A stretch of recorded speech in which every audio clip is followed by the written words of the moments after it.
All right, so we had a question from Panmo that says, would you recommend visiting a yoga class, have a paid subscription to yoga videos, and I usually practice home alone? So the question is, should I take a yoga class or practice at home? And the answer is really yes, you should do both. Why? Because when you practice yoga, first of all, it's super important that you understand that true yoga, people use the word yoga to refer to all kinds of different things. But the true yoga, which is fundamentally about removing the fluctuations of the mind, chitti vritti nirodha, is a personal practice. Oh, sorry for the noise. That's what yoga is. So if you're not doing a personal practice, you're not really practicing yoga.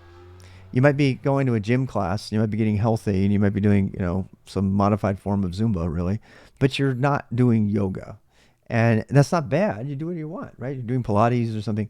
It's not yoga. If unless you're practicing all 8 limbs of yoga, you're not practicing yoga.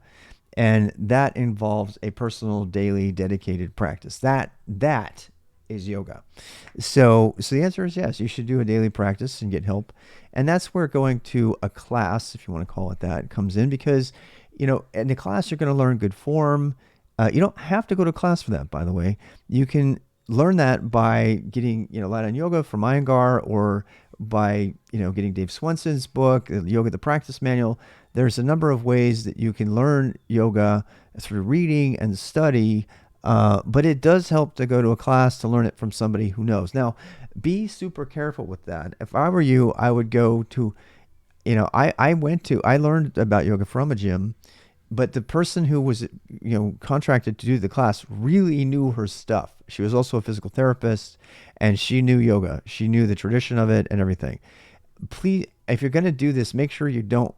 It's very easy to find somebody who doesn't know yoga, who's teaching a yoga class.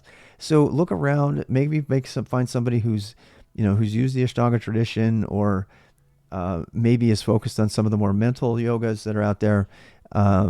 Power yoga, people like that, they'll help you be healthy, but they won't be able to help you understand what yoga is. So look around a little bit when you're looking for your guru to follow, which is ultimately what you're going to be doing. And also, going to a class is a great way to connect with a yoga community. My wife and I used to look forward to our dates when we would go to Yoga One in Charlotte. I would actually take the bus down there and ride my skateboard and meet her after work. We would meet there, and we would practice yoga, and we'd take a shower there in separate showers. Unfortunately, it would have been great if we could have done that together, but now I'm kind of just thinking about that. Anyway, so yeah, we would be all yoga high after that, and we would talk to Daniel and all the other people in the front desk and everything in the lobby, and we get to meet all these great people with similar interests. It was kind of like church. At the end of the day, it's not yoga church. It's church really. I mean, if you think about it, church is really about community. It's about connecting with people with similar interests, and being powered up by that energy. And that's really, really important, I think, if you want to do this. You can find that online. I have, right? So I've met a lot of amazing people online in different areas. I haven't met a yoga community online, but I have met a lot of other people in that regard. So that's my advice. My advice is yes, I think you should do both, and make those connections. Who knows? You might meet your wife.